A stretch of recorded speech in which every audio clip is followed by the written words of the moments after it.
축복합니다. 우리 한번 계시록 4장을 같이 읽도록 하겠습니다. 성경 갖고 계신 분들은 한번 같이 읽어볼까요? 11절 되니까 같이 읽을 수가 있을 것 같습니다. 이 일 후에 내가 보니 하늘에 열린 문이 있는데 내가 들은 바 처음에 내게 말하던 나팔 소리 같은 그 음성이 이르되 이르러 올라오라. 이후에 마땅히 일어날 일들을 내가 내게 보이리라 하시더라. 내가 곧 성령에 감동되었더니 보라, 하늘에 보좌를 베풀었고 그 보좌 위에 앉으신 이가 있는데 앉으신 이의 모양이 벼국과 홍보석 같고 또 무지개가 있어 보좌를 둘렀는데 그 모양이 녹보석 같더라. 또 보좌에 둘려 24보좌들이 있고 그 보좌들 위에 24장로들이 흰옷을 입고 머리에 금관을 쓰고 앉았더라. 보좌로부터 번개와 음성과 우레소리가 나고 보좌 앞에 켠 등불 7이 있으니 이는 하나님의 7영이라. 보좌 앞에 수정과 같은 유리 바다가 있고 보좌 가운데와 보좌 주위에 4생물이 있는데 앞뒤에 눈들이 가득하더라. 그 첫째 생물은 사자 같고 그 둘째 생물은 송아지 같고 그 셋째 생물은 얼굴이 사람 같고 그 넷째 생물은 날아가는 독수리 같은데 4생물은 각각 6날개를 가졌고 그 안과 주위에는 눈들이 가득하더라. 그들이 밤낮 쉬지 않고 이르기를 거룩하다 거룩하다 거룩하다 주 하나님 곧 전능하신 이요 전에도 계셨고 이제도 계시고 장차 오실 이시라 하고 그 생물들이 보좌에 앉으사 세세토록 살아계시는 이에게 영광과 존귀와 감사를 돌릴 때에 24장로들이 보좌에 앉으신 이 앞에 엎드려 세세토록 살아계시는 이에게 경배하고 자기의 관을 보좌 앞에 드리며 이르되 우리 주 하나님이여 영광과 존귀와 권능을 받으시는 것이 합당하오니 주께서 만물을 지으신지라 만물이 주의 뜻대로 있었고 또 지으심을 받았나이다 하더라. 예, 아멘.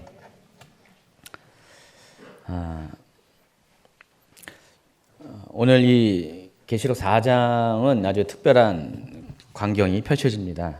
예, 하나님 보호자에 대해서 처음부터 끝까지 다 그 보좌의 광경을 기록하고 있습니다. 혹시 여러분 하나님 보좌에 가보신 분이 계세요?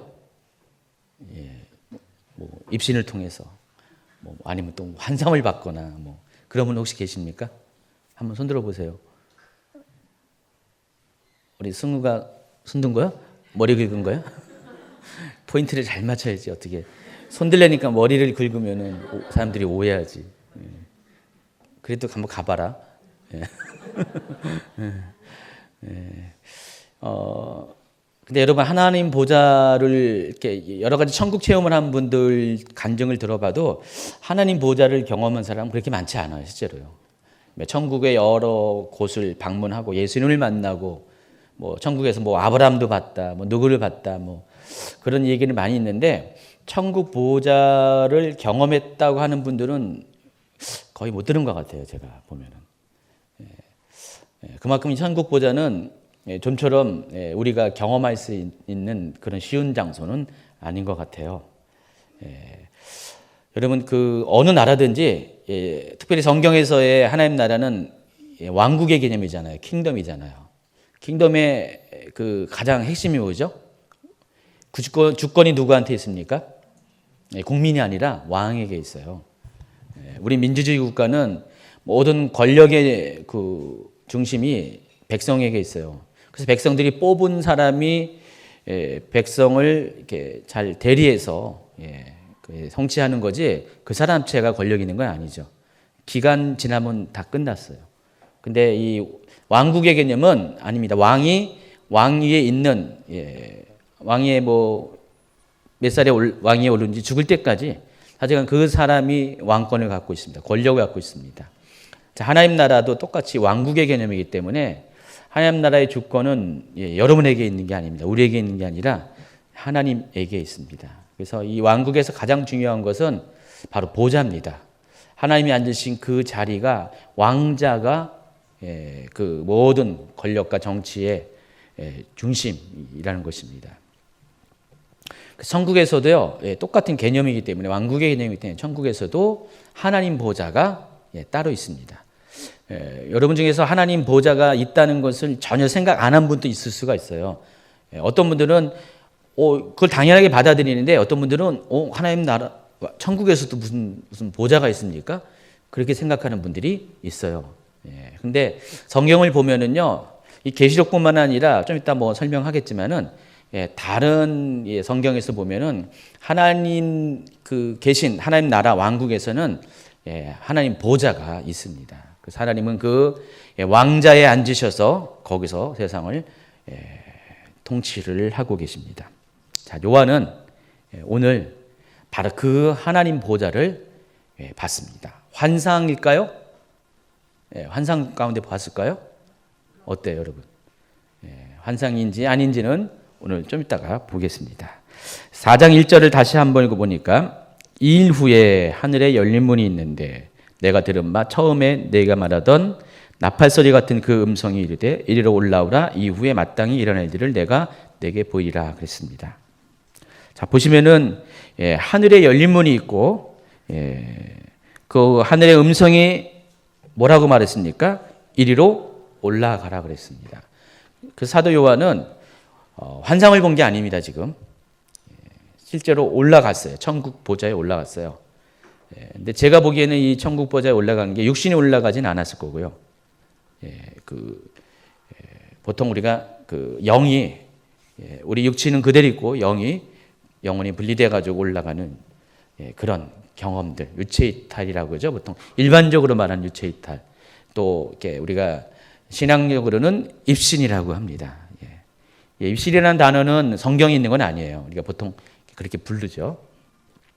그래서 우리의 영이 분리가 돼서 하늘나라에 올라가는 장면을 여기 이렇게 보여주고 있습니다. 그래서 지금 사도 요한은 그 반모섬의 그 동굴에서 기도하는 중에 거기서 천사가 방문해서 사도 요한을 만났고 그 가운데 사도 요한 보고 올라오라는 그 하늘의 음성을 들려줬고 그 음성을 쫓아서 하나님 나라로 왕국으로 하늘 왕국으로 천국으로 올라가게 됩니다. 자, 그런데 여기 그 첫 단어가 2일 후에라는 단어로 시작합니다. 이 2일 후에라는 단어가 앞으로 이제 계시록에 보면 많이 나옵니다. 한번 볼까요? 7장 1절에도 보세요. 2일 후에 내가 내 천사와 땅 모퉁이에 선 것을 보니 또 7장 9절에도 2일 후에 내가 보니 각 나라와 족속과 백성과 방언에서 15장 5절에도 또 2일 후에 내가 보니 하늘의 증거장막의 성전이 열리며 18장 1절에 2일 후에 다른 천사가 하늘에서 내려온 것을 보니 또 2일 후에 19장 1절 내가 들으니 하늘에 허다한 무리의 큰 음성 같은 것이 있어 이르되. 자, 보시면은 2일 후에라는 단어가 수차례 반복적으로 많이 사용하겠다는 것을 여러분이 알 수가 있습니다. 헬라어로 메타타우트라는 이 단어인데 보통 이 단어가 쓸 때는 장면이 바뀔 때 이 단어를 사용해요. 여러분 이제 무슨 대화를 하다가 말을 딱 바꿀 때 뭐 그건 그렇고 다른 주제가 이어지죠. 그런 어떤 의미가 있습니다. 그래서 어떤 장면이 바뀔 때 주제가 바뀔 때 우리가 장면 전환용 멘트가 있는데 이 일 후에라는 것도 그런 의미로 사용했다는 것을 알 수가 있습니다. 그런데 계시록에서는 특별히 이 단어, 이 표현을 많이 사용했다는 거예요. 그러니까 여러분 이제 사도 바울도 이렇게 사도 바울의 쓴 성경을 보면은 사도 바울의 성경은 쓴 글은 굉장히 아주 이렇게 이게 사도 바울 거라는 아주 특징이 여러 가지 나타납니다. 로마서 보면은 아주 명료하게 나와 있어요. 어떤 이게 사도 바울은 굉장히 논리적인 사람이에요. 그래서 접속사를 엄청 많이 써요. 그러므로 그런즉 막 이런 단어를 많이 쓰는데 가만히 보면 저도 그런 단어를 엄청 많이 써요. 아세요? 제 강의안을 보면은 그러므로 따라서 뭐 그런 거 많이 쓰잖아요. 그래가지고 이것만 봐도 이건 누가 썼는지 알잖아요. 특징이 있어요. 그러니까 사도 바울도 그런 어떤 글 쓰는 특징이 있다는 것이죠. 근데 사도 요한이 쓴 이 계시록에도 특징이 중에 하나가 바로 이 단어라는 것입니다. 2일 후에. 근데 그럴 수밖에 없는 게 이 계시록에는 장면이 너무 많은 거예요.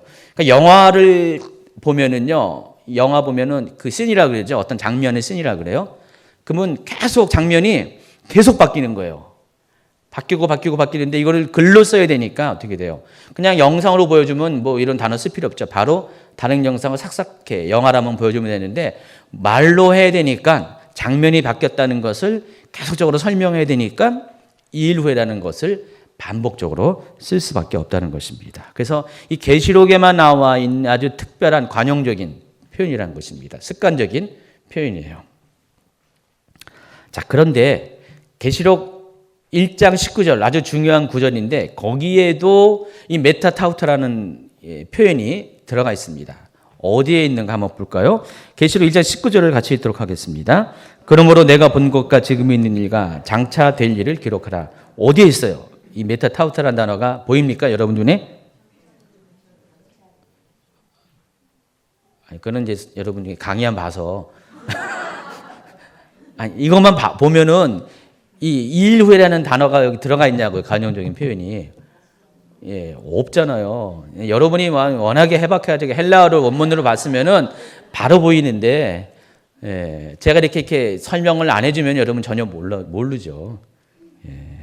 근데 이 메타타우트라는 단어가 이 안에도 들어가 있어요. 그러니까 바로 장차 될 일이라는 요 표현 안에 들어가 있습니다. 그러니까 원어로 보면은 그게 들어가 있어요. 예, 다음 장을 한번 넘겨보시기 바랍니다. 130페이지. 그래서 이 장차 될 일이라는 단어가 원래 이 헬라어는 길어요. 우리는 아주 짧게 한글로는 표현되어 있는데 원래 헬라어에서는 이렇게 길게 단어가 많이 나열되어 있습니다. 예. 보세요. 한번 그래도 뭐 한글로 했으니까 음가가 있으니까 한번 읽어보세요. 시작. 카이, 하, 멜레이, 게네스타이, 메타타우타 이렇게 써 있죠. 이 단어가 요 장차 될 일이라는 요 짧은 표현 안에 다 들어가 있어요. 그걸 한글로 한번 해석해 보세요. 그리고 이것들 후에 막 되려고 하는 것들. 예. 원래 직역하면 이렇다는 것입니다. 그러므로 내가 본 것과 지금 있는 말과 그리고 이것들 후에 막 되려고 하는 것들을 기록하라. 예. 그런 의미죠. 예.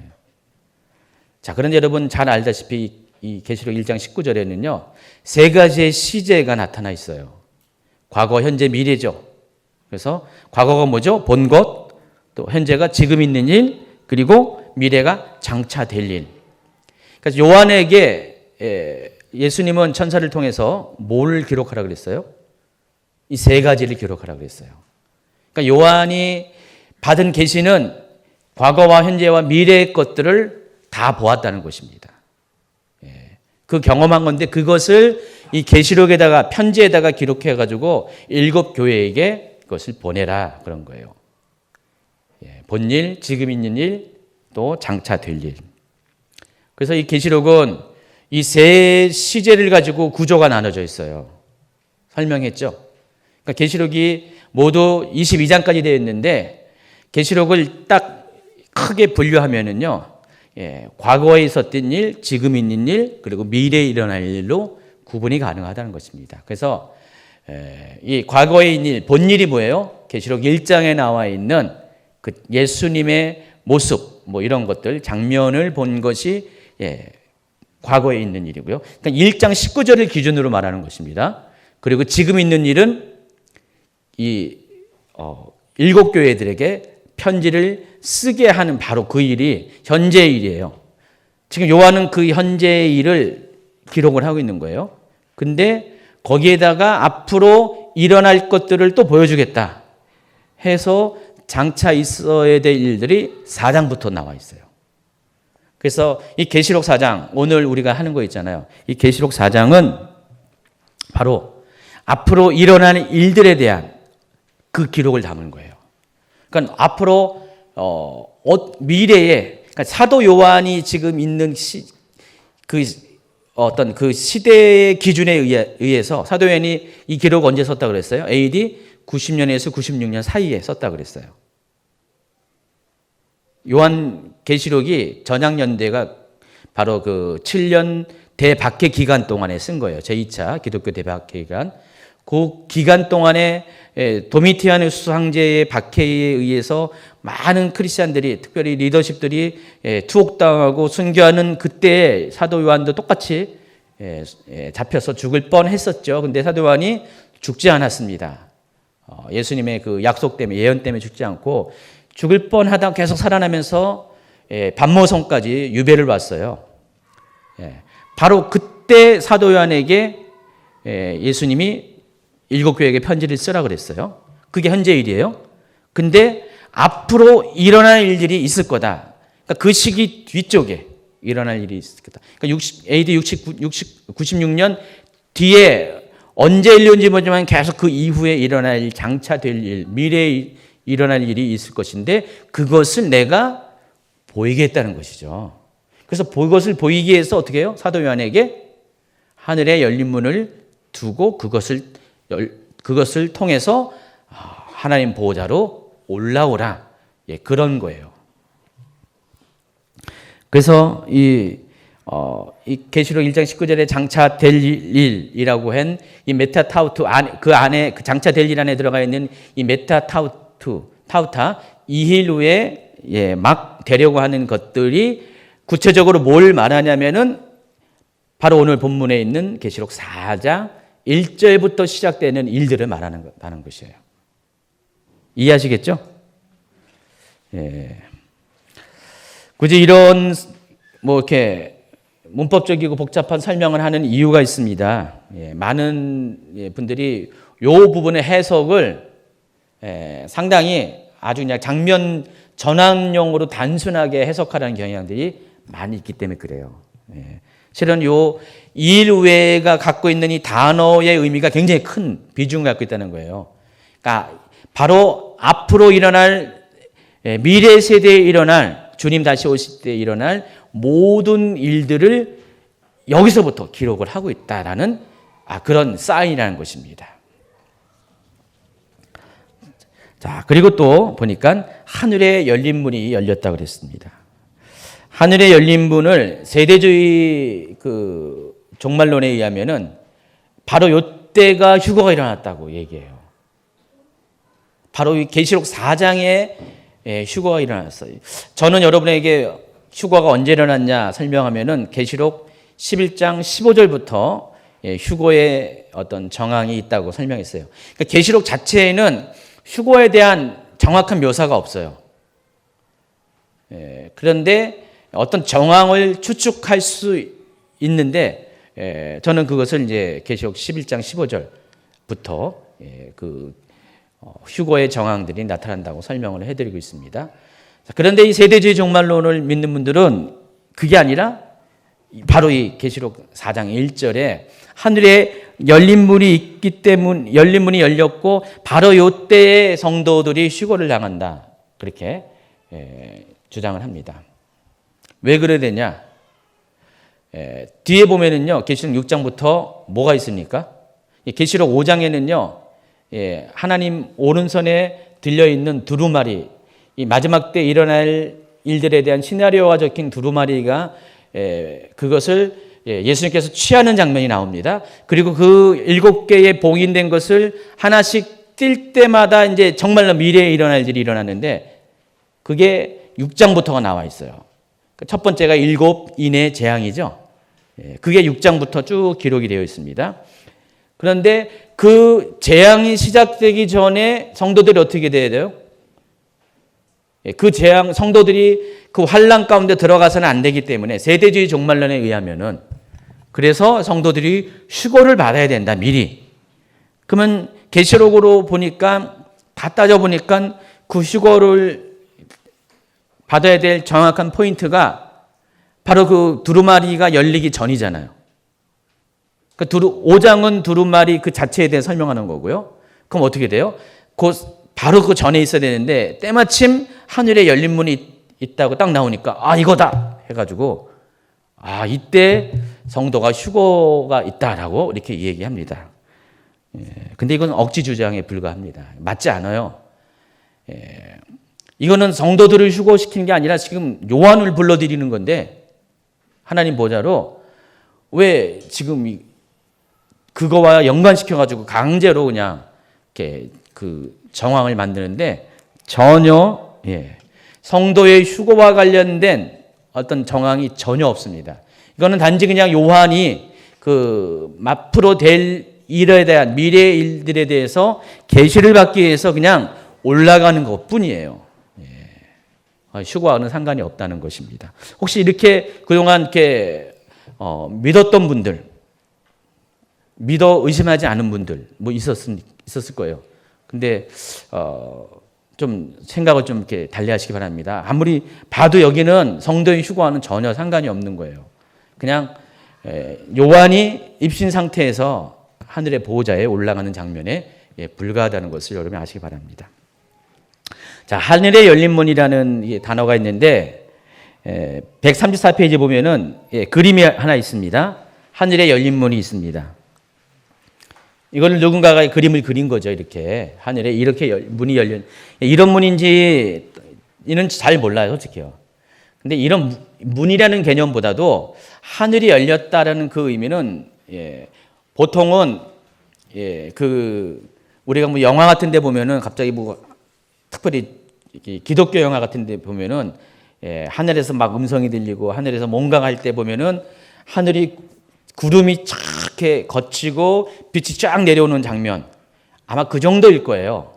이게 무슨 이렇게 문처럼 이렇게 그런 건 아닐 거예요. 그래서 하늘이 정말 이렇게 막혀 있다가 열려 있는 장면. 자, 그런데 요거 약간 좀 여러분 이제 문법적으로 이야기하면은 이 하늘에 열린 문은 열렸다라는 이 단어, 이게 시제가 있어요. 문법적으로 시제가 뭐냐면은 완료형이에요. 이 완료라는 것은 과거와 현재가 이렇게 결합된 것을 말하는 겁니다. 과거에 있었던 일들이 현재에 계속해서 진행되어 온 것. 그러니까 과거로부터 과거와 현재가 분리된 게 아니라 과거와 현재가 지금 결합된 상태. 그래서 그거에 따라서 이것을 번역하면 이런 거예요. 하늘 가운데 열려져 온 문. 그러니까 사도 요한이 본 것은 단지 하늘에 열린 문이 아니라, 열린 하늘 문이 아니라 하늘 가운데 과거로부터 지금까지 열려져 온 문이라는 뜻이에요. 그러니까 요한이 지금 이 하늘 보좌에 올라가기 위해서 갑자기 닫혔던 하늘 문이 확 열린 게 아니라 이 문은 이미 열려져 있어 왔다는 것입니다. 근데 단지 그것을 사도 요한이 지금 목격한 거예요. 여러분, 이 말을 들으면서 여러분 좀 한 가지 좀 이렇게 관심 가져야 될 게, 우리 성경에 보면은요, 하늘이 열리다라는 표현들이 굉장히 많이 있습니다. 한번 볼까요? 창세기 28장 17절 보세요. 이에 두려워하여 이르되 두렵도다 이것이요 이것은 다름 아닌 하나님의 집이요 이는 하늘의 문이로다. 자, 이 장면이 뭐죠? 베델에서 야곱이 꿈 가운데서 하늘의 문을 본 것이죠. 꿈에 보니까 타닥다리가 자기가 누워있는 곳에서부터, 베델에서 땅에서부터 하늘까지 쫙 뻗어 있는데 천사들이 오르락 내리락 하는 장면을 봤잖아요. 자, 그것을 묘사하면서 지금 야곱은 꿈속에서 하늘이 열려 있는 것을 보았어요. 시편 78편 23절에도요. 그러나 그가 위의 궁창을 명령하시며 하늘 문을 여시고, 에스겔 1장 1절에도요. 하늘이 열리며 하나님의 모습이 내게 보이니. 마태복음 3장 16절, 요한복음 1장 15절에도 똑같이 예수께서 세례를 받을 때 어떻게 돼요? 하늘이 열리고 하나님의 성령이 비둘기같이 내려오는 것들을 보았다. 하나님의 사자들, 천사들이 인자 위에 오르락 내리락 하는 것을 보았다. 또 사도행전에 봐도 이 베드로가 요바에서 하늘이 환상을 봤는데 하늘이 열리면서 그릇이 내려오는 장면을 보게 됩니다. 자, 이것들이 성경에 쫙 이렇게 많이 기록이 되어 있어요. 그래서 이 사도 요한이 본 이 계시록을 쓴 요 시대에만 하늘이 열린 게 아니라 이미 창세기부터 계시록까지 하늘은 계속해서 열려 있었다는 것입니다. 그래서 하나님은 사람들을 만날 때 그 열린 하늘 문을 통해서 우리 가운데 찾아오시는 것이에요. 그러니까 우리가 지금 예배 드릴 때도요, 어떨 때는 정말 하늘 문이 열려져서 여기 비둘기 같은 성령이 내려서 임하시는 것처럼 정말 불 같은 성령께서, 물 같은 성령께서, 생수와 같은 성령께서 정말 하늘 문을 통해서 내려오고요. 또 때로는 하나님께서 천사들을 그 열려진 하늘 문을 통해서 우리 가운데 보내주시고, 이런 경험들이 지금도 역시 같이 일어나고 있다는 것입니다. 우리 가끔 이제 주님들께서 이제 예배 드릴 때 보통 이제 수요일 날 가끔마다 그런 일들이 생겨요. 어느 날 갑자기 뭐 이렇게 막 예배 드리는데 예배가 더 이상 진행되지 않게 갑자기 기도가 멈추지 않는 때가 있어요. 그리고 막 또 최은영 목사님 뭐 예언을 할 때 예언이 멈추지 않을 때, 지난 수요일도 그저께도요 설교 없어요. 아시죠? 설교 왜 없는지 아시죠? 계속 예언이 멈추지 않아서. 그럴 때가 가끔 있어요. 하늘문은 계속 열렸지만 어느 날 갑자기 정말 그런 더 특별한, 보다 특별한 체험을 할 때가 있어요. 그러니까 여러분 보통 그때 뭘 느껴요? 오늘은 뭔가가 좀 다르다. 뭐 임재가 다르다. 뭐 기름 부음이 다르다. 그렇게 표현하고 이렇게 느끼는 경우가 있는데 실은 그날이 실은 하늘문이 열리는 날이죠. 그런 날이 하늘문이 열리죠. 그래서 하나님이 더 특별한 은혜를 부어주시는 것이에요. 그래서 하나님의 임재가 머물 때, 임할 때 하나님은 하늘 문을 여세요. 열을 부시고 그 열린 문을 통해서 여러 가지 은혜들을 부어주신다는 것입니다.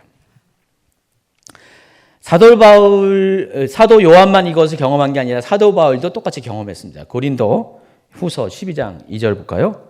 내가 그리스도 안에 있는 한 사람을 아노니 그는 14년 전에 셋째 하늘에 이끌려 간 자라. 그가 몸 안에 있었는지 몸 밖에 있었는지 나는 모르거니와 하나님은 아시느니라. 그가 낙원으로 이끌려가서 말로 표현할 수 없는 말을 들었으니 그 사람이 가히 이르지 못할 말이로다. 저는 4절을 보니까 12장 4절을 보면서 만약에 사도 바울이 계시록을 썼으면은 바울 계시록이 되는 거죠.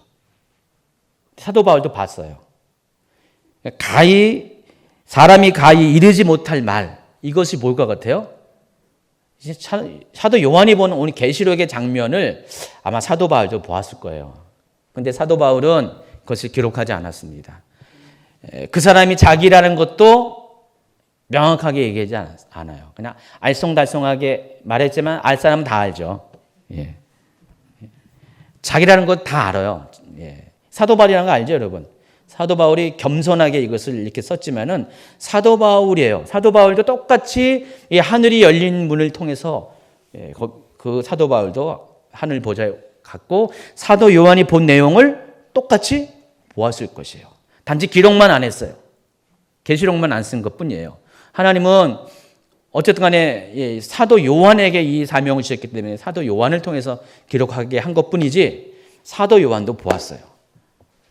아마도 누군가도 또 익명의 누군가도 아마 보았을 거예요. 아마 우리 지금 시대에 사는 누군가도 보았을 수도 있어요. 기록만 없을 뿐이죠. 그만큼 이 열리는 하늘문은 하나님께서 하나님의 일하고 계심을 보여주기 위해서, 나타내기 위해서, 또 하나님께서 어떻게 일할 것을 우리에게 미리 알려주시기 위해서 이미 과거로부터 지금까지 계속 열어놓으신 문이라는 것을 여러분이 아시기 바랍니다. 그래서 이것을 통해서 우리는 하나님을 경험할 수가 있고요. 이것을 통해서 하늘의 은혜들을 경험할 수가 있습니다. 그래서 하나님의 하늘문이 열릴 때는 하나님의 임재가 부어지고요. 하나님의 은혜가 부어지고요. 하나님의 영광이 부어지고 또 회복이 부어지고요. 하나님이 하늘문이 열리면은 그 시대가 회복되는 것을 보게 됩니다. 이번에 간 인도팀이 인도 선교팀도 그런 경험을 했다고 했잖아요. 그 바라나시에 아주 잿빛 같은 하늘이 예배드리는 동안에 싹 열렸다는 거. 안개가 거쳤다는 거. 그 열렸다는 거는 그 전에 우리 학생들이 1년 전에 갔을 때 우리 교회 몇 명도 같이 갔을 때 정말 이렇게 하늘이 열린 것처럼 갑자기 그런 장면을 보았다고 예배 드릴 때 보았다고 했습니다. 그래서 하늘 문이 열린다는 것은 모든 그런 어둠의 권세, 흑암의 권세를 거치시고 주님이 임할 때 지금도 하나님이 그렇게 역사하고 있다는 것을 아시기 바랍니다. 그래서 이 하늘문을 열린 하늘문을 통해서 사도 요한은 천국에 올라갔고 하나님은 마지막 때에 일어날 이 일들 후에 곧 바로 시작되려고 하는 일들, 장차 될 일들, 바로 미래에 일어날 일들을 지금 계시하십니다. 그게 이제 6장부터 쭉 나와 있습니다. 계속 4장 1절에 머뭅니다. 이번에는 나팔 소리 같은 음성에 대해서 여러분이 아시기 바랍니다. 이 나팔 소리 같은 음성은 하늘의 음성을 말하는 것이에요. 여러분 성경에 보면 나팔이 얼마나 많이 나오는지 아세요? 나팔 굉장히 많이 나옵니다. 계시록에는요. 근데 이 나팔은 대부분 뭐 때문에 나오냐면은 뭔가를 하나님께서 말씀하시고자 할 때, 또 경고하시고자 할 때 이 나팔을 동원하세요. 나팔은 뭐죠? 원래 경고의 의미가 있잖아요. 근데 이 나팔 소리가 하늘에서 또 울립니다. 하나님은 이 특별한 일이 생길 때 하늘 문을 여심과 동시에 이렇게 하늘의 음성을 들려주실 때가 많이 있습니다. 이 마태복음도 보세요. 3장 16절에 보면은 예수님께서 세례를 받으시고 곧 물 위에서 올라오실 때 하늘이 열렸고 하나님의 성령이 비둘기같이 내려 자기에 임하셨고, 그리고 이어서 말하는 것은 하늘로부터 소리가 있어 말씀하시되. 그러면 이 계시록 4장 1절과 똑같은 하늘이 열리고 하늘의 음성을 들렸다. 여기도 마태복음 3장 16절에도 하늘이 열리고 하늘부터 소리가 있다. 그렇게 나오고 있습니다. 사도행전 9장 3절에도 사울이 회심할 때의 장면에서도 똑같이 하늘로부터 빛이 그를 둘러붙였다. 그러니까 빛이 하늘에 둘러붙인다는 것은 뭐죠? 하늘이 열렸기 때문에 하늘로부터 빛이 나온 거죠. 그리고 소리가 들려졌다. 이렇게 거의 같은 방식이라는 것을 알 수가 있습니다. 하나님의 음성은 속살거리지 않는 거 아시죠? 하나님의 음성은 내면의 음성, 때로는 큰 목소리와 같이 이렇게 외부적인 음성으로. 하나님은 옆에서 속살거리시는 분이 아니세요. 내면에 말씀하시거나 두 가지 성론입니다. 아니면 큰 소리로 듣는 소리로 말하는데, 내면의 음성은 보편적으로 우리가 많이 경험하는 거지만은 큰 소리는 아주 특별한 일이 있을 때 이런 것들을 경험해요. 예전에 그 YMA라는 선교단체, 한국에서는 예수선교단이죠. 그 선교단체 그 창설하신 로렌 커닝 목사님이 그 책에 기록된 내용을 보면은 그가 초창기에 그 일을 사역을 할 때, 하나님의 헌신할 때 그 아내와 달린 사모님이랑 같이 저기 미국에서 큰 서부에서 동북아 자정에 큰 이렇게 먼 거리를 이렇게 대륙으로 횡단할 때 차 사고가 났어요. 차 사고가 나가 차가 완전히 뒤집어지고 전복돼 가지고 옆에 보니까 그 사모님이 죽은 것 같았어요. 그랬을 때 하늘에서 큰 소리로 막 음성이 들려가지고 내가 이래도 나를 따르겠냐고. 그래서 그 로렌 커네 목사님이 예스 했어요. 예스하고 그래도 주님을 따르겠다고. 그러니까 갑자기 어디서 뭔가 사람들이 달려와가지고 구조당해가지고 살아난 그런 간증이 있습니다. 그 시간에 여기저기서 같은 시간대에 자기들을 위해서 중보하는 사람들이 있었다는 거. 그런 간증들이 있어요. 보시면 거기도 로렌 코네 목사님이 평생에 아마 처음 들었었던, 그분도 하나님의 음성을 듣는 것에 대해서 어릴 때부터 훈련받아가지고 굉장히 친밀한 분인데 하늘의 큰 음성은 처음 들었어요. 보통 이와 같이 음성이 들려질 때는요, 아주 특별한 일이 있을 때, 하나님의 놀라운 계획이 계시되어질 때 이렇게 하늘의 음성이 들려진다는 것입니다. 자, 근데 그 음성이 첫 번째 들은 것이 아니라 두 번째 들었다는 것을 알 수가 있어요. 여기 보면은 헬라어에 보면은 영어의 더에 해당하는 정관사가 붙어 있습니다. 그러니까 그 음성이에요.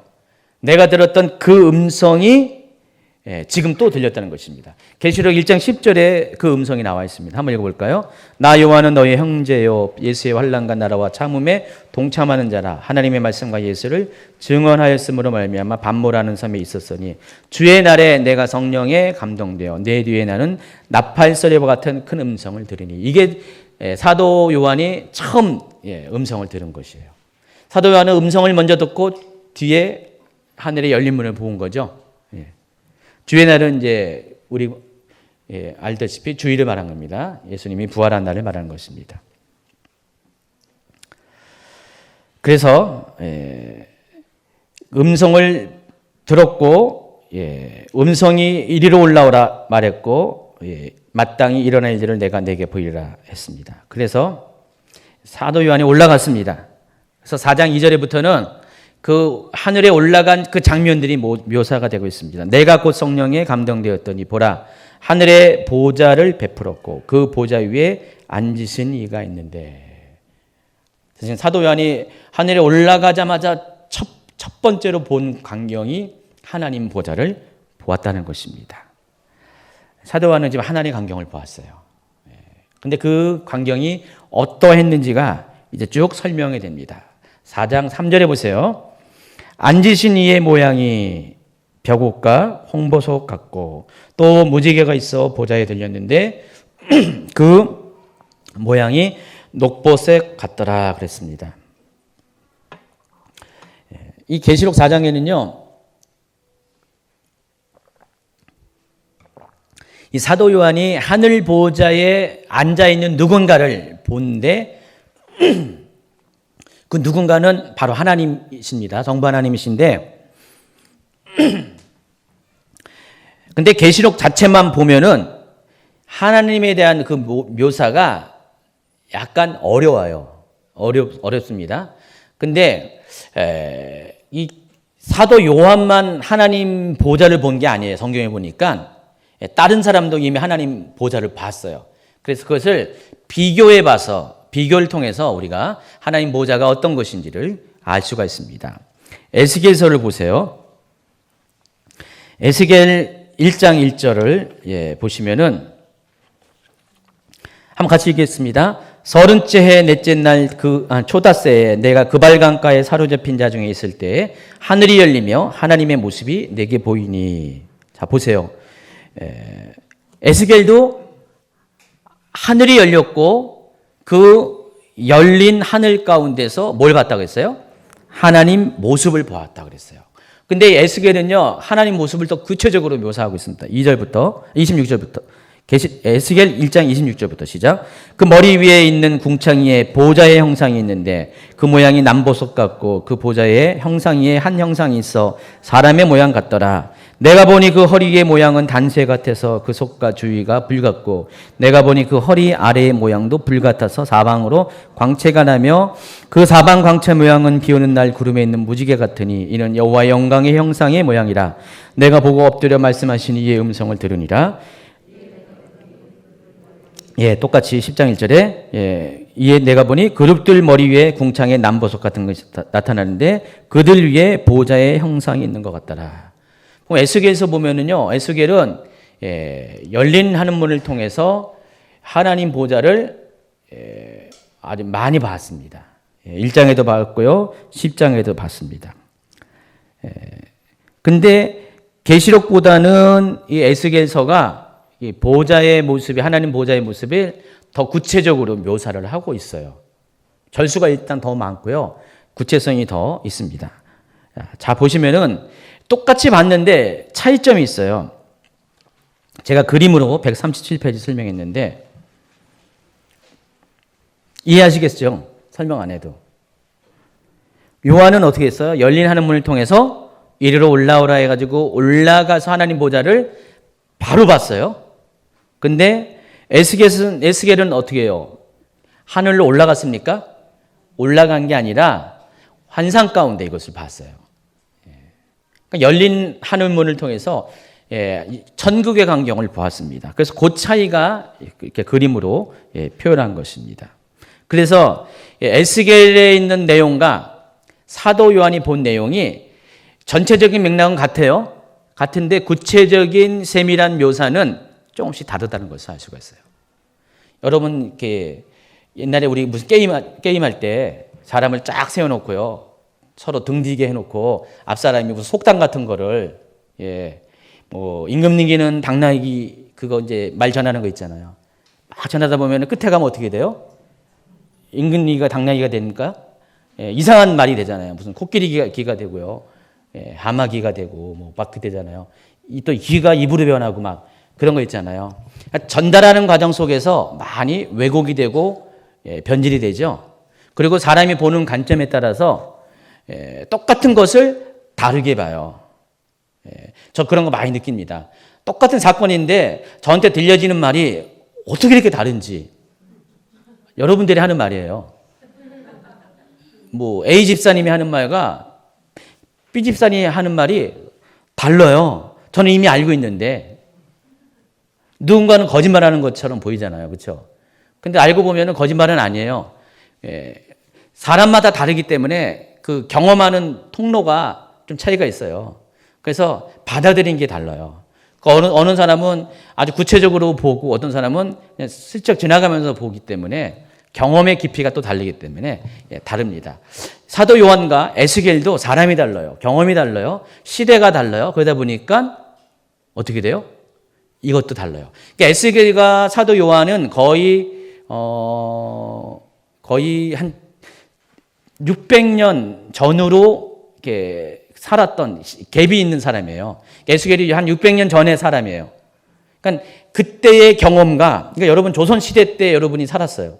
그리고 지금 사는 사람이 보는 게 다르잖아요. 뭐 그때는 뭐 시대가 발전이 속도가 느렸긴 느렸지만은 지금처럼 다르겠지만은 그래도 600년 전의 사람이 가지고 있는 경험으로 본 하늘의 광경과 600년 후에 사도 요한이 본 하늘의 광경은 다를 수밖에 없어요. 그러니까 표현이 다르고 또 한 가지는 사도 요한은 하늘에서 직접 봤고 에스겔은 이 땅에서 봤어요. 근데 또 에스겔의 장점은 사도 요한은 아주 짤막하게 대충 썼어요. 근데 에스겔은 구체적으로 묘사합니다. 그래서 이 에스겔 때문에 오해가 많이 있잖아요.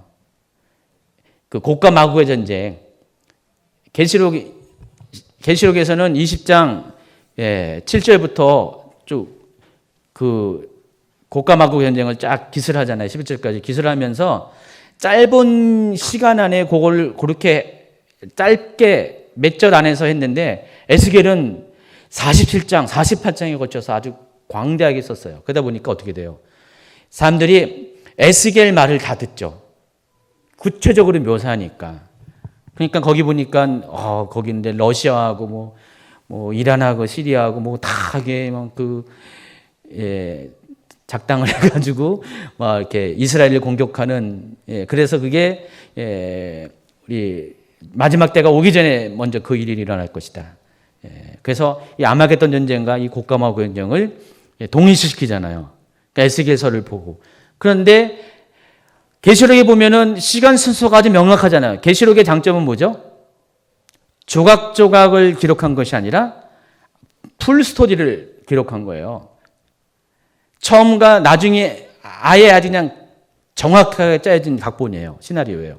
그러니까 마지막 때에 이런 일로 시작해가지고 이런 과정을 거쳐서 저렇게 끝난다는 완벽한 각본이 쓰여진 것이 계시록이거든요. 근데 에스겔이나 뭐 스가랴나 이런 것들은 하나의 파이에 불과해요. 조각에 불과합니다.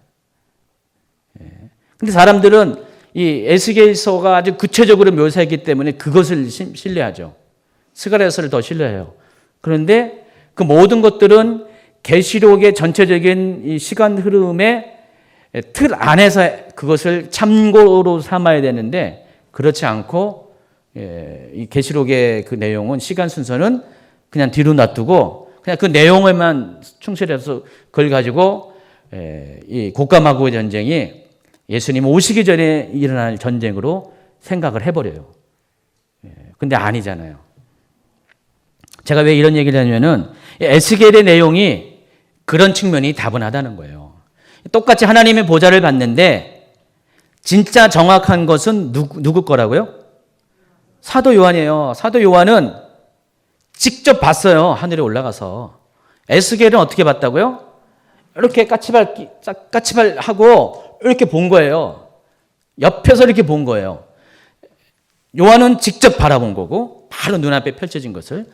에스겔은 열려진 하늘문을 잠깐 기웃거려서 본 거예요. 그러나 에스겔은 더 많이 더 구체적으로 묘사를 했어요. 그래서 이 에스겔의 내용을 어떻게 돼요, 여러분? 참고하셔야 돼요. 100%로 보는 게 아니라 계시록의 내용을 더 구체적으로 이해하기 위한 참고 자료로 보아야 된다는 것입니다. 자, 그런 측면에서 한번 이것을 비교해 보겠습니다. 하나님 보좌에 대해서 사도 요한과 에스겔은 동일하게 보석으로 표현합니다. 이 사람들은 전에 하나님을 보좌를 본 사람들이 아니에요. 처음 봤어요. 그러다 보니까 난생 처음 본 거기 때문에 뭔가로 표현을 해야 돼요. 그때도 사진기가 있었으면 참 좋았잖아요. 카메라가 있었으면은 딱 찍어가지고 봐라. 그럼 말이 필요 없는데 사진기가 없었어요. 애석하게도. 그렇죠? 동영상을 찍을 수가 없었어요. 그러다 보니까 자기의 그런 지식 수준에서 이해하는 수준에서 표현을 하는데 하나님이 어떤 분이세요? 빛이시라고 했잖아요. 하나님은 그 속성 자체가 빛이세요. 그래서 그렇다고 물질적인 빛을 말하는 것이 아니에요. 하나님이 워낙에 하나님의 속성이 존재 자체가 빛과 같은 분이기 때문에 사람들이 하나님을 볼 때는 빛으로 볼 수밖에 없다는 것이에요.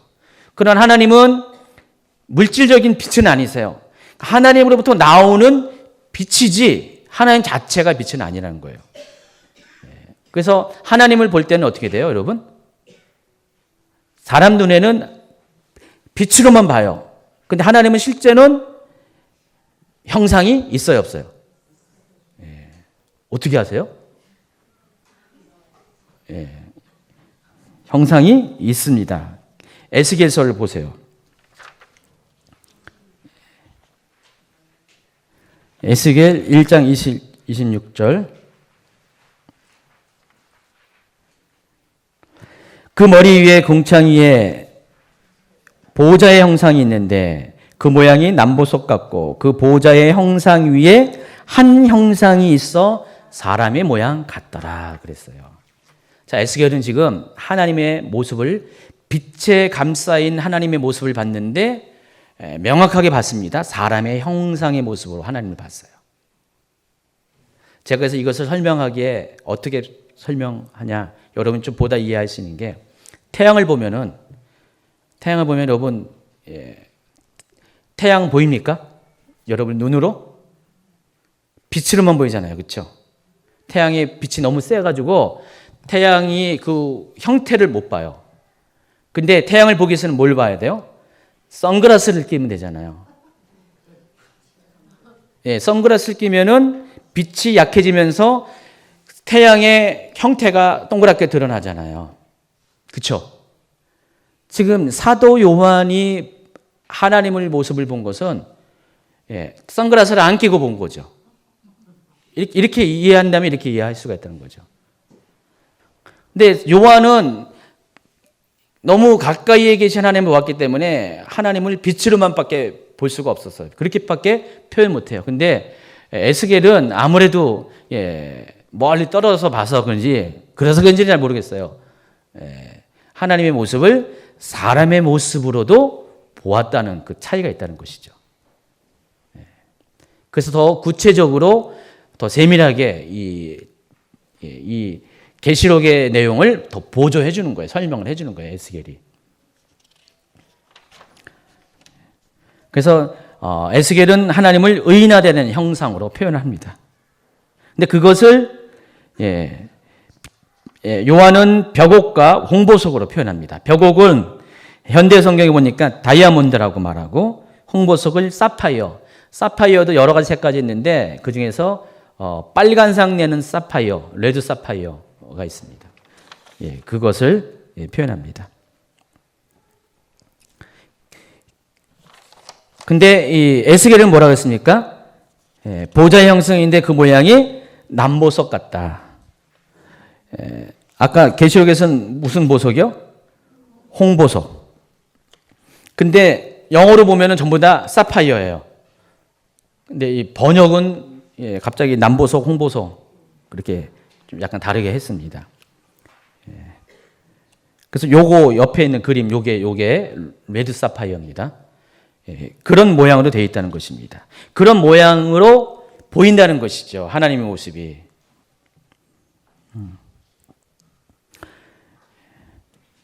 그래서 에스겔은 지금 하나님의 모습을 빛으로 보았긴 보았지만은 그 빛 가운데 구체적으로 뭐 얼굴이 어떻다 이런 건 몰라요. 그렇지만은 사람의 형태와 같은 모습으로 지금 하나님을 보았다는 것입니다. 실제로 이 창세기 1장 26절에 보면 하나님이 우리를 어떻게 지었어요? 하나님의 형상과 모양대로 지었다고 그랬는데 그 형상이라는 단어, 히브리어로 첼림이라는 단어, 모양이라는 단어, 이 데무트라는 단어를 잘 살펴보면은 이 안에 막연한 것이 아니라 실제적으로 어떤 신체적인 유형을 가진 형태를 가진 그런 모습이라는 것을 우리가 알 수가 있어요. 하나님은 우리가 하나님은 영이시다라고 했을 때, 또 하나님은 빛이시다라고 했을 때, 영적인 의미에서 이 영은 만질 수도 없고 어떤 형체도 없는 아무런 존재가 보이지 않는 그런 것으로 생각하는데 아닙니다. 여러분 나중에 하나님 나라에 갔을 때 어떻게 가요? 여러분이 육으로 갑니까? 영으로 갑니까? 육은 이 땅에서 썩어 없어질 것이고 영으로 가잖아요. 근데 여러분 영으로 가면은 하늘에 가면은 여러분 형태가 없습니까? 있습니까? 있어요. 영이지만은 영의 형태가 있다는 것이죠. 그렇지 않아요? 안 가봐서 몰라요? 네. 하늘에 가면 영이지만은 육은 없지만은 영의 형태예요. 그러니까 우리 안에 있는 영의 모습이 우리의 육체의 모습과 모양이 똑같다는 것이죠. 그래서 이런 영적인 세계를 경험하는 분들 보면은 사람이 갑자기 영혼이 분리가 되는 그런 경험을 하는 분들 있잖아요. 막 개인적인 체험이 있잖아요. 막 봤는데 갑자기 어느 날 내가 나를 본 거예요. 내가 이제 갑자기 숨은 멈춰지지 않지만 내 영혼이 내 육체와 분리될 때 갑자기 내가 누워있는 거예요. 누워있는 나를 보고 나는 이렇게. 실제로 우리가 죽음을 맞이할 때 그런 경험을 한다고 하더라고요. 근데 그것을 미리 경험하는 사람들이 있어요. 하나님이 뭔가 이렇게 체험적으로 보여주려고. 그럴 때 내가 나를 볼 때 저기는 육이고요. 나는 뭐죠? 영혼이죠. 하늘나라에 가면은 우리는 영의 모습이 있다는 것이죠. 그 나중에 이제 천년왕국에서 이 영혼과 육이 다시 합쳐져가지고 영혼, 육 모두가 하나로 이렇게 합쳐지게 되는 완벽한 것으로 합쳐지게 되겠죠. 그래서 이 영원한 왕국, 천년왕국 뒤에 나와 있는 이 에버라스팅 킹덤, 영원한 왕국이 되면은 그 완벽한 영혼육을 가지고 우리가 영원토록 살게 됐죠. 그게 계시록의 종점입니다. 그러나 그 과정 가운데는 천국과 지옥이 있을 것이고, 그래서 이 천국에서 우리는 육은 두고 하늘 천국 하나님 보좌 지금 하나님 보좌가 있는 그 천국에 우리가 영혼이 가는데 그곳에서 있을 때 우리는 눈에 그러니까 영의 눈으로 보이는 우리의 모습은 똑같이 육체 가운데 봤던 우리의 모습과 다르지 않다는 것입니다. 다만 뭐 이렇게 뭐 아프거나 뭐 불안정하나 그런 것은 아니죠. 하나님 나라에서는 완벽한 모습으로 영적인 존재로 있을 것입니다. 자, 이런 얘기 계속 깊게 하다 보면은 서로 곤란해집니다.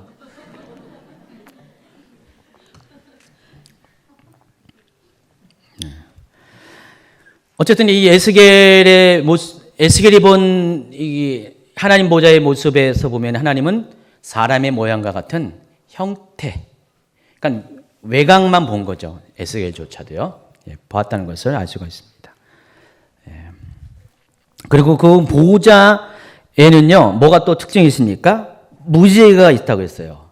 무지개를 뭐라고 했습니까? 녹보석. 녹보석을 다른 성경 보니까 에메랄드라고 표현합니다. 에메랄드를 보려면은 어떤 걸 생각하냐면 여러분 무슨 빙하가 녹아가지고 생긴 호수 있잖아요. 아주 경치 좋은 북반구의 어느 보면은 물 색깔이 어때요? 아주 그냥. 그게 에메랄드예요. 그런 빛이라는 것이죠. 에스겔도 똑같이 1장 28절에 뭐라고 표현했습니까? 그 사방광채 모양은 비오는 날 구름에 있는 무지개 같으니 이는 여호와의 영광의 형상의 모양이라 이렇게 되어 있습니다. 자, 그걸 잘 살펴보시면은 그 하나님 보좌의 광경이 137페이지 한 그림으로 나와 있어요. 주변의 그림 것들은 뭐 이렇게 나중에 좀 이따 설명할 거니까 보시면 어떻게 되세요? 하나님 보좌가 어떻게 됐어요? 딱 보면 어때요? 정말 보석 같잖아요, 그렇죠? 예, 그 보좌에 누군가가 형태는 잘 모르지만은 사람인 것처럼 보이는 형상이 있죠. 그리고 그 주변에 뭐라고 했어요? 아까는 홍보석, 남보석으로 표현했던 했던 그 빨간 색깔의 빛이 있고 그 가운데 뭐가 있어요? 다이아몬드 빛이 있었고요. 예, 바로 이 모습을 본 거예요. 그러니까 사도 요한이 카메라가 있었으면 이걸 딱 찍었을 거예요. 딱 찍고 자 봐라 하나님 모습이 하나님 보좌의 모습이 이랬다. 그러면 말이 필요 없는 건데 예, 이것을 글로 묘사하니까 이렇게 했고 전 이 그림을 보면서 진짜 이걸 성경에 있는 묘사대로 잘 반영시켜서 그림 그렸다라고 누가 그린지 몰라요. 근데 자체 인터넷 보니까 가장 하나님 보좌를 잘 이렇게 구현해낸 그런 그림이라서 제가 이 그림을 여러분에게 소개합니다. 자, 그 주변에 또 뭐가 있습니까? 24 장로들이 있습니다. 24 장로는 에스겔서에는 없어요. 근데 계시록에만 있습니다. 그러니까 에스겔서에 없는 계시록에만 있는 존재가 24 장로, 7 등불, 또 내생물. 이 내생물은 에스겔에는 없지만은 이사야에는 또 있어요. 그래서 제가 얘기했잖아요. 계시록은 굉장히 짧게 간략하게 표현하지만은 표현할 거 다 표현하는 거예요. 볼 거 다 봐요. 근데 다른 성경은 어느 한 부분은 구체적으로 보지만은 다 볼 수는 없어요. 지금 에스겔 눈에는 오직 하나님 보좌만 무지개로 보이는 그 보좌, 그 하이라이트만 가장 중심점만 본 거예요. 계시록으로 다시 넘어가면은 4절 보겠습니다. 또 보좌에 둘려 24 보좌들이 있고 그 보좌들 위에 24 장로들이 흰옷을 입고 머리에 금관을 쓰고 앉았더라. 보좌로부터 번개와 음성과 우리 소리가 나오고 보좌 앞에 켠 7 등불이 있으니 이는 하나님의 7 영이라. 보좌 앞에 수정과 같은 유리바다가 있고 보좌 가운데와 보좌 위에 네 생물이 있는데 앞뒤에 눈들이 가득하더라. 자, 이런 것들 쭉 보면 여러분이 좀 헷갈려요. 이게 뭔지 몰라요. 근데 그래서 이제 연구가 필요한 거고 설명이 필요한 건데, 자, 24 장로들은 구체적으로 또 5장에 나와 있어요. 5장에 보세요. 그 두루마리를 취하심에 네 생물과 24 장로들이 그 어린 양 앞에 엎드려 각각 검은 거와 향이 가득한 금대접을 가졌으니 이 향은 성도의 기도들이라. 11장 6절에도요. 하나님 앞에서 자기 보좌에 앉아있던 24 장로가 얼굴을 엎드려 땅에 대고 하나님께 경배하며. 19장 4절에도요. 또 24 장로와 네 생물이 엎드려 보좌에 앉으신 하나님께 경배하며 이르되 아멘 할렐루야 하니. 자, 보세요. 요 세 구절만 쫙 봐도 24 장로가 어떤 역할을 하는 것인지를 우리가 알 수가 있습니다. 또 다른 그림을 보시면은요. 하나님 보좌가 여기 딱 또 있어요. 139페이지 하고 있습니다, 지금. 139페이지 밑에 그림 보면은 24 장로들이 뭐 하고 있어요, 지금? 엎드려서 검은 거와 향이 가득한 금대접을 가졌고 이 향은 성도의 기도들이라. 해당되는 이 계시록 5장에서 설명하겠지만은 이 검은 고는 우리가 알고 있는 그 삼국 시대에 쓰던 검은 고가 아닙니다. 정확하게 표현하면 영어로 표현하면 하프예요, 하프. 하프가 의미하는 게 뭐죠? 하나님 앞에 찬양하는 도구예요. 여기서 또 향이 가득한 금 대접이라고 하는데 이 향이 뭐냐면 성도의 기도예요. 그래서 24 장로들이 하는 게 뭐죠? 하나님 앞에 경배하고 또 성도들이 한 기도들을 하나님께 올려드리는 역할을 하고 있다는 것을 알 수가 있어요. 하늘 보좌에 가면은 24명의 장로들이 있어요. 24 장로는 누굴까요? 과연 어떤 사람일까? 여러 가지 추측들이 있는데 이렇게도 얘기합니다. 구약의 12족장과 신약의 12사도를 말한다. 그러니까 해석이 그런 거예요. 주석이. 학자들이 하나님 보좌의 24 장로는 반은 야곱의 12 아들, 또 반은 예수님의 12제자, 사도, 그들이 24 장로일 거다. 그렇게 말하는 분도 있고요. 또 유대인과 이방인을 대표하는 모든 교회를 상징한다. 구약의 24 제사장 반열을 나타낸다. 또 하늘의 천사장들을 의미한다. 다양한 추측들이 있습니다. 근데 정답은 뭐예요? 나도 모른다. 저도 모르니까 여러분도 모른다 하세요. 괜히 뭐 이렇게 누굴 거다 할 필요 없어요. 근데 그들이 하는 역할은 분명하죠. 자, 보시면은 흰 옷을 입고 머리에 금관을 쓰고 앉았더라. 여러분, 금관은 아무나 씁니까? 금관은 왕권을 상징하죠. 통치를 상징합니다. 하나님이 보좌에 있고요. 이들도 역시 보좌에 있어요. 보좌에 앉아서 금관을 썼다는 것은 통치를 상징하는 거예요. 지금 여러분 이 장면을 뭐로 연상하냐면은 여러분 어느 제국이 있습니다. 큰 제국에 있고 황제가 있어요. 황제가 있고 그 주변에 의리의리한 어떤 의자들이 딱딱 있고요. 거기에 아주 그 나라의 아주 중요한 역할을 감당하는 그 황제를 도와서 나라를 통치하는 그런 장관들이 있잖아요. 그 장관들이 쫙 앉아 있는 거예요. 그리고 그 앞에는 그보다 낮은 직급의 신하들이 머리를 조아리고 있고요. 뒤에는 백성들이 쫙 있고 그 장면을 연상하면 되죠. 그러니까 하나님 보좌에는요, 이 하나님 보좌는 그 영어로 거버먼, 그 정부 있죠. 행정부를 말하는 것이죠. 하나님 그 킹덤 오브 헤븐, 하늘에 있는 왕국의 지금 수도를 말하는 것입니다. 행정부를 말하는 것이에요. 하나님 나라가 얼마나 큰지 여러분 계시록 그때 21장에 보면은요, 하늘에서 새 하늘과 새 땅이 열려지고 새 예루살렘이 내려온다 그랬잖아요. 신부가 신랑을 위해서 준비한 것처럼 이렇게 준비된 새 예루살렘이 내려오는데 그 새 예루살렘의 길이가 어떻게 됩니까? 가로 세로 12,000 스타디온이라고 했잖아요. 그게 이제 지난번에 우리 문지사님이 호주만한 그 말하고 그랬죠. 그 사이즈가 호주 대륙만한. 그러니까 성 하나가 그렇다는 거예요. 천국이 그렇다는 게 아니라 새 예루살렘 성 하나가 그렇게 크다는 거예요. 천국은 더 넓죠. 근데 그 천국 안에, 예루살렘 성 안에 하나님 보좌가 있어요. 그리고 보좌 가까운 곳에 가장 중심에 하나님이 계시고요. 빛의 모습으로 우리가 볼 수밖에 없지만은 하나님 계시고 그 바로 옆에 24 장로들이 있는데 그들의 모습은 똑같이 보좌에 앉았고요. 그리고 흰옷이 입고 왕관을 쓰고 있었다는 것이다. 일반 왕관이 아니라 금으로 된 왕관. 그럼 이들의 존재가 어느 정도라는 것을 여러분 알 수가 있죠. 통치자의 반열에 들어가는 사람입니다. 근데 그들이 뭐라고 있어요? 하나님 앞에 하프를 치고 경배를 하고 또 성도들이 올린 기도를 금 항아리에 볼에 담아가지고 하나님께 올려드리는 작업을 하고 있다는 것이죠.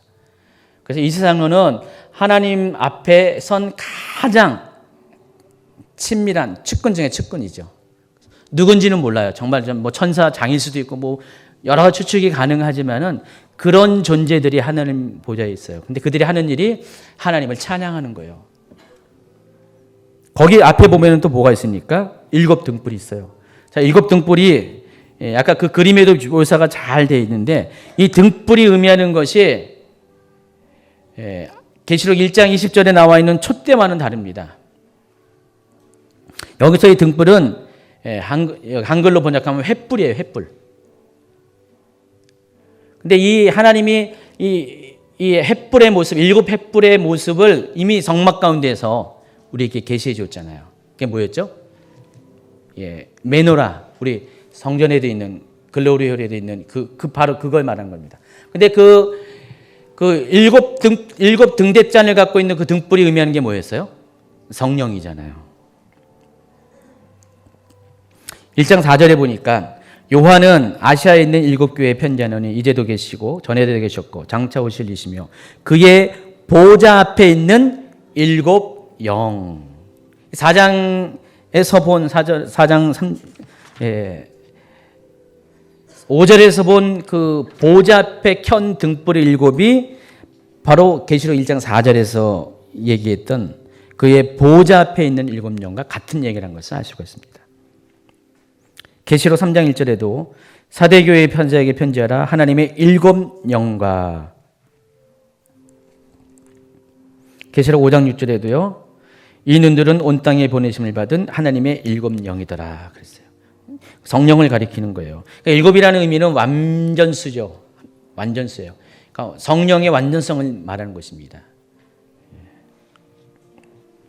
뭐 더 이상 뭐 이것을 이렇게 더 연구를 할 필요는 없어요. 그냥 성경에서 이거를 하나님의 영이라고 표현했으니까, 일곱 등불을 성령이라고 표현했으니까 아, 성령이 거기 계시구나.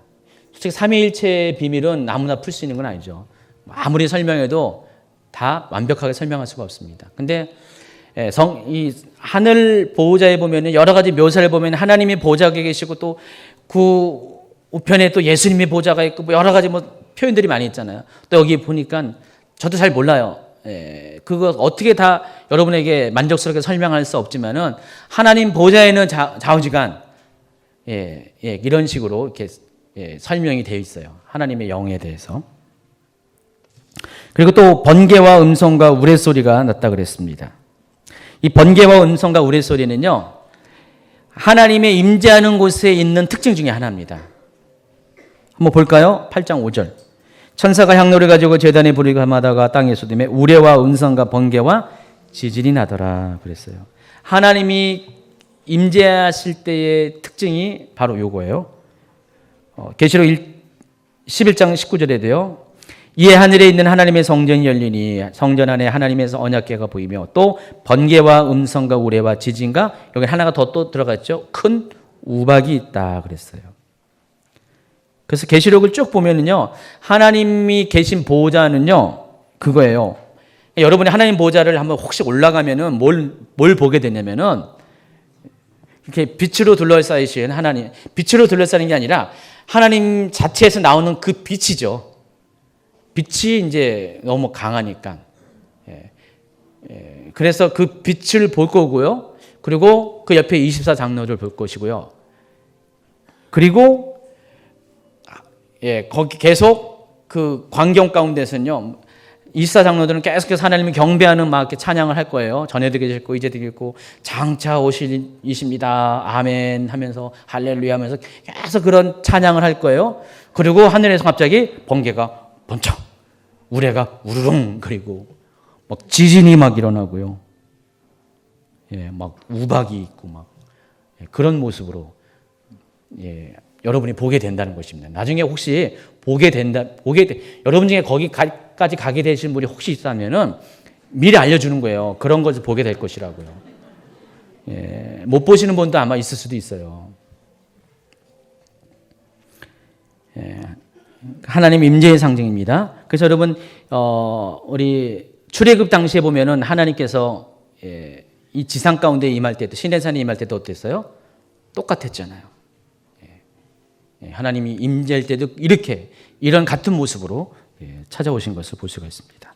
또 한 가지가 있어요. 수정과 같은 유리바다가 있습니다. 이 수정과 같은 유리바다가 있는데 유리바다는 또 계시록 14장에 또 나와요. 거기는 불 같은 불이 섞여 있는 유리바다로 묘사가 되는데 저는 이것을 보면서 제가 뭐라고 이제 그 해당에서 설명하냐면 15장에 나오죠. 14장이 아니라 일종의 어떤 경계선을 의미하는 것 같아요. 이게 그러니까 유리바다의 경계를 가지고 하나님 보좌 가까이에 들어가는 어떤 일종의 경계선. 15장 2절을 볼까요? 시작. 또 내가 보니 불이 섞인 유리바다 같은 것이 있고 짐승과 그의 의상과 그의 이름의 수를 이기고 벗어난 자들이 유리바다에 가에 서서 하나님의 검은 고를 가지고 자, 짐승과 그의 우상과 그의 이름의 수를 이기고 벗어난 자들. 이 사람들이 어디서 왔다는 것을 우리가 알 수가 있죠. 계시록 13장에 나와 있는 적그리스도가 통치하는 시대, 짐승이 통치하는 시대에 그의 우상과 그의 표를 우상에게 절하지 않고 표를 받지 않은 사람이 어떻게 됐어요? 죽임을 당하게 되죠. 죽임을 당하게 되는데 바로 그 사람들이 계시록 24장의 4절에 보면은 어떤 사람이에요? 첫째 부활자고요. 그들이 천년왕국의 통치자라고 했잖아요. 천년왕국의 통치자가 되기 전에 이 계시록 15장은 이미 후 3년 반 기간 가운데 일어난 일들을 말하는 거거든요. 그러니까 전 3년 반 지나고 후 3년 반 기간 가운데 순교한 자들이 죽어서 어디 갑니까? 하나님 보좌에 가는데 그들이 가는 곳이 유리 바닷가에 선다는 것이죠. 그러니까 모든 사람들이 유리 바닷가에 서는 게 아니라 이렇게 같이 주를 위해서 목숨을 내어준, 특별히 그 3년 반의 대환란 기간 동안에 짐승에게 절하지 않고 표를 받지 않음으로 해서 순교한 자들이 가는 곳이 바로 여기라는 것입니다. 그래서 천국을 묘사할 때 천국의 상급은 우선 물질적인 상급이 아니고 하나님 보좌에 누가 더 가까이 가냐가 더 큰 상급이라고 했어요. 아무나 가까이 가는 게 아니라 그만큼 이 땅에서의 하나님을 섬김에 있어서 대가를 지불한 사람. 근데 가장 큰 대가가 뭐라고 했어요? 순교. 그 중에서 가장 어렵고 힘든 박해의 시간 가운데 순교한 자들. 지금 순교보다 나중에 여러분 환란기에 대환란기가의 순교는 아무나 못하는 겁니다. 감당할 수 없죠. 지금은 음식으로 따지면 약가죠. 그때 가면은 정말 이렇게 배반할 수밖에 없는 그런 상황이에요. 근데 그때도 그냥 감당하면서 목숨을 내어준 사람 하나님은 어떻게 더 큰 상급으로 했는데 하나님 보다 더 가까운 곳에 그를 부르시는데 바로 그 경계가 여기라는 것이죠. 유리바다. 그리고 또 내생물이 또 있습니다. 내생물이 또 말이 많죠. 내생물이 과연 누굴까? 여기 보니까 내생물이 여러 가지 동물로 표현됐습니다. 사람의 모습, 사자의 모습, 송아지의 모습, 독수리 모습으로 묘사됩니다. 내생물이 있는데, 자, 근데 이 내생물이 에스겔서에도 나와 있습니다. 에스겔서에서 이 내생물이 어떻게 있는가 한번 볼까요? 계시록 4장 6절, 7절, 8절의 내용이 에스겔에서는 1장 5절부터 나옵니다. 4절부터 읽어볼게요. 같이 시작. 내가 보니 북쪽에서부터 폭풍과 큰 구름이 오는데 그 속에서 불이 번쩍번쩍하여 빛이 그 사방에 비침에 그 불 가운데 단 쇠 같은 것이 나타나 보이고 그 속에서 네 생물의 형상이 나타나는데 그들의 모양이 이러하니 그들에게 사람의 형상이 있더라. 그들에게 각각 네 얼굴과 네 날개가 있고 그들의 다리는 고든 다리요 그들의 발바닥은 송아지 발바닥 같고 광낸 구리같이 빛나며 그 사방 날개 밑에는 각각 사람의 손이 있더라. 그 네 생물의 얼굴과 날개가 이러하니 날개는 다 서로 연하였으며 갈 때에는 돌이키지 아니하고 일제히 앞으로 곧게 행하며 그 얼굴들의 모양은 넷의 앞은 사람의 얼굴이요 넷의 오른쪽은 사자 얼굴이요 넷의 왼쪽은 소의 얼굴이요 넷의 뒤는 독수리 얼굴이니 그 얼굴은 그러하며 그 날개는 들어 펴서 각기 둘씩 서로 연하였고 또 둘은 몸을 가렸으며 영이 어떤 쪽으로 가면 그 생물도 그대로 가되 돌이키지 아니하고 일제히 앞으로 곧게 행하며 또 생물들의 모양은 타는 숯불과 햇불 모양 같은데 그 불이 그 생물 사이에 오르락내리락하며 그 불은 광채가 있고 그 가운데서는 번개가 나며 그 생물들은 번개 모양 같이 왕래하더라. 도대체 뭔 말을 하는지 이해가 안 될 것입니다. 하늘의 광경을 보니까 에스겔도 지금 자기가 보는 게 뭘 본지 헷갈릴 정도로 처음 보는 장면이에요. 요한도 처음 봤고요. 에스겔도 처음 봤습니다. 그러다 보니까 어떻게 해요? 묘사가 좀 약간 달라요. 대략적인 스토리는 똑같아요.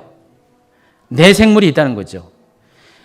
전체적으로는 사람의 모양을 갖고 있는데 근데 얼굴이 어떤 생물은 독수리, 어떤 생물은 사람, 어떤 독수리, 어떤 사람은 송아지, 그리고 어떤 생물은 사자 이렇게 네 생물을 봤는데 요한은 한 생물마다 한 가지의 얼굴을 갖고 있어요. 근데 에스겔이 본 생물은 얼굴에 네 면이 각각 다른 종류예요. 이해하시겠어요? 네 명이 딱 서 있는데 요한은 사자와 송아지와 사람과 독수리의 얼굴을 가진 생물을 봤어요. 여기서 이 생물이라고 했지만 영어에는 크리에이처, 피조물을 말합니다. 이렇게 딱 봤는데 에스겔이 본 거는 한 생물의 전면의 모습이 전면이라고 여기 전면의 모습이 사람의 얼굴이고 오른쪽 봤더니 사자 얼굴이고 왼쪽을 봤더니 소의 얼굴이고 뒤에 봤더니 독수리 얼굴이죠. 이걸 보고 뭐라 그래요? 괴물이다. 괴물의 모습을 갖고 있죠. 얼굴이 사람의 모양인데 얼굴이 다 달라요. 각 면마다. 그리고 어떻게 해요? 날개들이 있어요.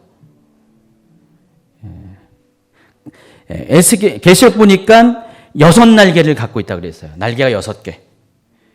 에스겔은 몇 개가 돼 있습니까? 4개. 그리고 안과 주위에 눈들이 가득해 있어요. 완전히 정말 이거 괴물이잖아요. 괴물. 이만큼 차이가 있어요. 근데 이사야를 한번 보세요. 이사야에 보면은 약간 여러분이 이해가 더 될 수가 있어요. 이사야도 천국을 경험한 사람입니다. 볼까요? 이사야 6장 1절 시작.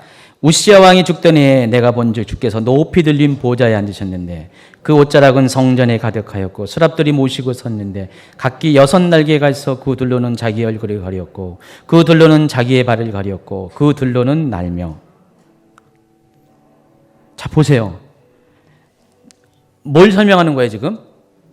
에스겔 1장과 계시록 4장의 내용을 이사야도 똑같이 설명하고 있는데 이사야는 너무 아주 편하게 우리에게 부담 없이 설명을 하죠. 이사야는 뭘 봤다 그랬어요? 스랍을 봤다 그랬어요. 스랍이 뭐예요? 천사를 말하는 것인데 보통 천사가 아니죠. 하나님 가까이에 하나님을 모시는 천사, 특별한 천사죠. 여러분 그 성막 안에 법궤가 있을 때 법궤 뚜껑이 있고요. 뚜껑이 뭐가 있죠?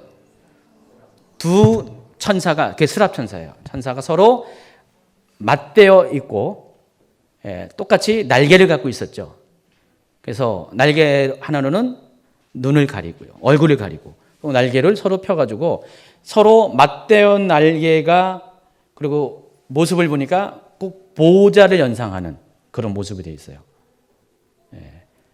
여러분 딱 찾아보세요. 그 법궤 모습 보면은 인터넷 보면 사진이 많이 나오는데 여러 가지 다양하게 표현되어 있는데 공통적으로 그렇게 나와 있습니다. 그래서 하나님이 임재하는 아주 가장 가까운 곳에 있는 천사가 스랍 천사예요. 그래서 이사야는 것을 정확하게 우리에게 알려줍니다. 다른 설명들은 없어요. 근데 그 천사가 하는 일이 6장 3절에 보니까 이사야서 서로 불러 이르되 거룩하다 거룩하다 거룩하다 만군의 여호와여 그 영광이 온 땅에 충만하도다. 계시록 4장 8절에도요. 이 네 생물이 하는 것이 뭐라고 했어요? 그들이 밤낮 쉬지 않고 이르기를 거룩하다 거룩하다 거룩하다 주 하나님 곧 전능하신 이요 전에도 계셨고 이제도 계시고 장차 오실 이시라 그랬어요.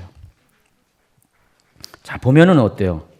이 네 생물이 정체가 계시록과 에스겔과 이사야가 다 같은 듯 다르게 보았지만은 결국은 이들의 존재는 뭐죠? 천사를 의미하는 것을 알 수가 있어요. 그리고 이들은 계속해서 하나님 보좌에서 하나님을 찬양하는, 또 뒤에 보면 네 생물을 또 나와요. 네 생물을 보면은요, 네 생물이 어떤 역할을 하는지를 또 보겠습니다. 내가 봄에 어린 양이 7인 중에 하나를 떼시는데 그때 내가 들으니 네 생물 중에 하나가 우레소리같이 말하되 오라 하기로 둘째 인을 떼실 때 내가 드리니 둘째 생물이 말하되 오라 하니 셋째 인을 떼실 때 내가 드리니 셋째 생물이 말하되 오라 하기로 넷째 인을 떼실 때 내가 넷째 생물의 음성을 드리니 말하되 오라 하기로. 자, 일곱인 그 하나님 오른손에 붙잡혀 있는 그 두루마리의 인을 뗄 때마다 누가 관여했어요? 예, 네 생물이 관여한 것을 볼 수가 있습니다. 그래서 이 네 생물은 하나님의 명령을 전달하는 마치 왕명을 출납하는 그런 역할을 하는 천사임을 알 수가 있습니다. 굉장히 존귀한 천사죠. 그래서 계시록에 보면 아주 중요한 아주 사건이 있을 때 이 네 생물이 등장해요. 천사들도 많이 등장하는데 천사들 일반 천사도 등장하고요. 힘센 천사도 등장하고요. 큰 천사도 등장해요. 천사가 다양합니다. 근데 그 많은 천사 중에서 가장 존귀한 천사가 이 네 생물이라는 것을 여러분이 아시기 바랍니다. 그래서 이 네 생물을 가리켜서 어떤 분들은 이렇게 사자는 영적인 어미를 갖고 있기 때문에 그래서 이 복음서를 이 네 생물과 비교해서 마태복음을 사자복음, 마가복음, 소복음, 요한복음, 독수리복음, 누가복음, 종회복음 이렇게 사람의 복음 이렇게 설명하기도 합니다. 그 특징을 가지고요. 이제 결론을 나아갑니다. 하늘 보좌의 의미 5번입니다. 이 계시록에서의 하나님 보좌는 뭐라고 했어요? 하나님 나라의 중심을 말하는 것이라고 했어요. 자, 그런데 우리가 보통 이 서신서에도 나오는 하나님 보좌가 있는데 거기는 은혜의 보좌예요. 히브리서 4장 16절 보세요. 그러므로 우리는 궁일하심을 받고 때를 따라 돕는 은혜를 얻게 하여 은혜의 보좌 앞에 나아갈 것이다. 하나님 보좌는 이 서신서에서만큼은 은혜의 보좌였는데 계시록에서는 확 바뀌어요. 은혜의 보좌가 아니라 심판의 보좌로 바뀐다는 것입니다. 치리의 보좌예요. 그래서 계시록을 기점으로 하나님의 모습이 바뀌어요. 예수님의 모습이 바뀝니다. 그동안 알고 있었던 인애와 긍휼이 풍성하신 하나님, 자비하신 예수님이 아니라 계시록 가면 어떻게 돼요? 이제는 세상을 심판하시는 심판조의 모습으로 오신다는 것입니다. 그래서 여러분 평소에 알고 있는 예수님의 모습이 아니에요. 그때가 되면은 계시록에서는 마지막 때가 되면은 두려운 심판의 주로 예수님이 오시게 될 것입니다. 그래서 이 하늘의 계시록의 하늘 보좌는 구약 시대의 그 여러 모형들과 이렇게 연결되어 있는 거예요. 쭉 이렇게 나와 있죠.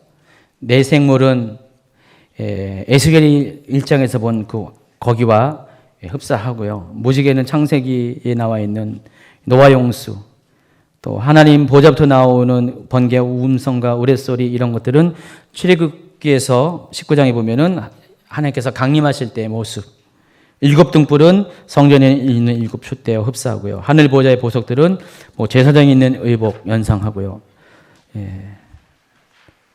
다 이런 쭉 내용을 보면은 이 하나님은 이미 하늘 보좌에 있는 것들을 성경의 곳곳에서 이미 우리에게 하나님 나라가 하나님 보좌가 이런 것이라는 것들 힌트를 다 주신 거예요 이미. 그리고 사도 요한은 그것을 한 번에 종합적으로 다 보고 그것을 한 번에 설명을 한 것뿐입니다.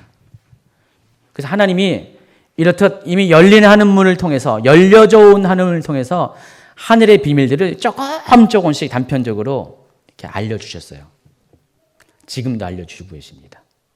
근데 이것이 우리에게는 정말 우리 중에 열심히 있는 사람, 특별한 은혜를 받은 사람만 에스겔 같이 이사야 같이 아주 특별한 사람만 사도 요한과 같은 특별한 사람만 우리가 경험하지만은 지금까지는 경험하지만은 앞으로 여러분 세대는 어떻습니까? 누구나 다 볼 수 있는 그런 영광스러운 세대에 여러분이 서 있다는 것을 아시기 바랍니다. 곧 다가옵니다. 여러분도 사도 요한 그 이상으로 하나님 보좌를 직접 눈으로 보게 될 거예요. 아, 맞구나. 2017년, 16년 12월 오늘 23일이죠. 8시 10분부터 9시 30분까지 들었던 이 강의 내용이 바로 여기 펼쳐지고 있구나. 여러분이 이걸 보게 된다는 것입니다. 그런 것을 볼 사람도 있고요. 아쉽게도 못 볼 사람이 있습니다. 그래서 여러분이 이것을 보기 위해서는 어떻게 됩니까? 여기에 볼 수 있는, 이 자리에 갈 수 있는 합당한 준비된 삶을 살 수밖에 없어요. 그렇죠? 그래서 우리가 이 날을 꿈꾸면서, 이 날을 기대하면서 정말 내가 하나님 보호자에 가까이 갈 수 있도록 계시록 13장에 있는 사람, 그 짐승의 그런 박해를 감당하면서 그 모든 것들을 벗어난 유리바다에, 불같은 유리바다에 서 있는 그런 14만 4천만과 같은 거룩한 성도가 여러분이 되셔야 한다는 것입니다. 우리 옆에 분들한테 그때 다시 만나요. 지금은 우리가 이제 헤어질 시간이지만은 우리 그때 다시 꼭 보시기 바랍니다. 옆에 있어야 돼요. 자꾸만 미적미적거리면은 손 붙잡고 발도 한번 탁 치면서 끌고라도 가세요. 정신 차리라고 하면서 옆에 분 데려가서 마지막 곧 그 장면까지 여러분이 다 그 곳까지 도달할 수 있는 여러분 되기 바랍니다. 신앙생활이 앞으로 가면 갈수록 이 시간이 가면 갈수록 어렵고 힘든 시간들을 보내게 될 겁니다. 그러나 하나님은 그걸 통해서 우리를 더 정결하게 우리 속에 있는 모든 불순물들을 다 불같은 연단을 통해서 태워 없애버리고요. 순금과 같은 여러분의 모습으로 만들어갈 것입니다. 어떤 분들은 구원을 너무 편하게 이렇게 취득하려고 그래요. 너무 편한 구원은요, 많은 불순물이 섞일 수밖에 없어요. 하나님은 우리를 불같은 연단을 통해서 잠깐만 제거하고 벗어버리게 한 다음에 완전한 깨끗한 모습으로 여러분이 준비되면 그때 여러분을 하나님 나라로 데리고 가실 것입니다. 낙과 채다, 랩처, 그게 휴거입니다. 그렇게 되는 날이 반드시 여러분 있기를 예수님 축원합니다. 기도합니다.